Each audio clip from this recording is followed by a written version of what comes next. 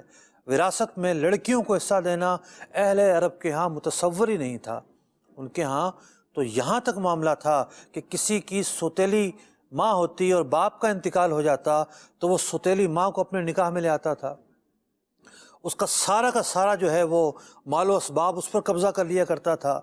تو بات یہ ہے کہ دین اسلام کی تعلیمات نے لوگوں کو حقوق دیے، خاص طور پر کمزور لوگوں کو حقوق دیے۔ رسول اکرم صلی اللہ علیہ وسلم نے غلاموں کے حقوق بیان فرمائے، ان کے ساتھ اچھے رویے سے پیش آنے کا حکم دیا۔ ایک صحابی کو غلام عطا کیا، فرمایا ٹھہرو، میں اس کے ساتھ بھلائی سے پیش آنے کی نصیحت کرتا ہوں۔ یہ گئے، اپنی زوجہ کو کہا کہ رسول اکرم صلی اللہ علیہ وسلم نے مجھے یوں ارشاد فرمایا ہے۔ اب اس کے ساتھ بھلائی کیا ہو سکتی تھی؟ اسے اچھا کھلایا جاتا، اچھا پلایا جاتا، اچھا پہنایا جاتا، اس سے اتنا کام لیا جاتا جو اس کی طاقت سے باہر نہ ہوتا۔ یہ اس کے ساتھ بھلائی کی صورت تھی، اس کے ساتھ آرام کا خیال رکھا جاتا۔ لیکن ان کی زوجہ کہنے لگی ٹھیک ہے، اس کے ساتھ اگر بھلائی کرنی ہے تو سب سے بڑھ کر تو بھلائی یہ ہے ہم اسے آزاد کر دیتے ہیں۔ ایک صحابی رضی اللہ تعالیٰ عنہ اپنے غلام کو ایک مرتبہ ڈانٹتے ہیں، نبی اکرم علیہ السلام نے انہیں تنبیہ فرمائی، عرض گزار ہوتے ہیں یا رسول اللہ صلی اللہ علیہ وسلم مجھ سے غلطی ہوئی ہے تو کیا اب میں اس کو آزاد کر دوں؟ پیارے آقا علیہ السلام نے اسے پسند فرمایا۔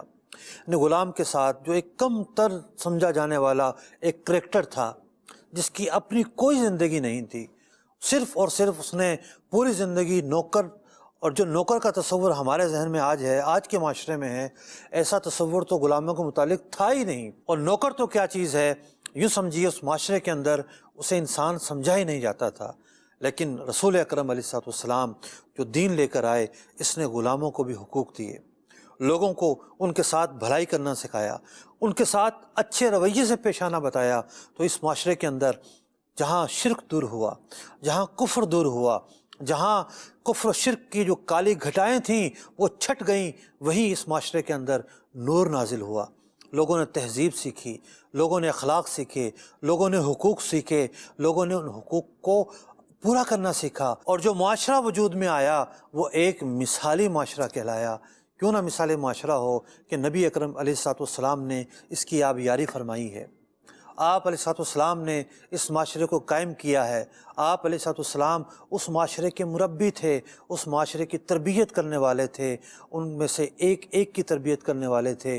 آپ کی تعلیمات ان کے گھروں کے اندر جو کچھ ہوتا ہے اس پر بھی مشتمل ہیں، گھروں سے باہر جو کچھ ہوتا ہے اس پر بھی مشتمل ہے۔ آپ کی تعلیمات قبر میں جانے پر بھی مشتمل ہے، پیدا ہونے پر بھی مشتمل ہے۔ ہر پہلو سے رسول اکرم صلی اللہ علیہ وسلم نے ہماری تربیت کی، ہمیں دین دیا، ہمیں تعلیمات دیں۔ اسی لیے تو امام بوصیری رحمۃ اللہ تعالی علیہ بارگاہ رسالت میں عرض گزار ہیں کہ محمد دینہ حق ندین بہ، یہ دین حق ہے۔ رسول اکرم صلی اللہ علیہ وسلم جو دین لے کر آئے ہیں، ہم اس دین کے پیروکار ہیں، اور ہمیں یہ فخر ہے کہ یہ دین حق ہے، سچا ہے، باطل نہیں ہے۔ اور یہ دین کیا شان ہے اس کی کہ محمد مشرک حقاً، رسول اکرم صلی اللہ علیہ وسلم نے خود تکالیف برداشت کی، خود اذیت برداشت کی، خود نہ جانے کتنی مصیبتوں کا سامنا کیا، کتنی پریشانیوں کا سامنا کیا، لیکن پیارے آقا علیہ الصلوۃ والسلام کے قدم حق پر جمے رہے، قدم حق پر کھڑے رہے، اور آپ نے اسلام کے اس پودے کو جو ہے وہ تناور درخت بنا دیا۔ اب کسی کی میلی نظر اس دین کو ختم نہیں کر سکتی۔ کیوں؟ اس دین کی نگہبانی کرنے والے رسول اکرم صلی اللہ علیہ وسلم ہیں۔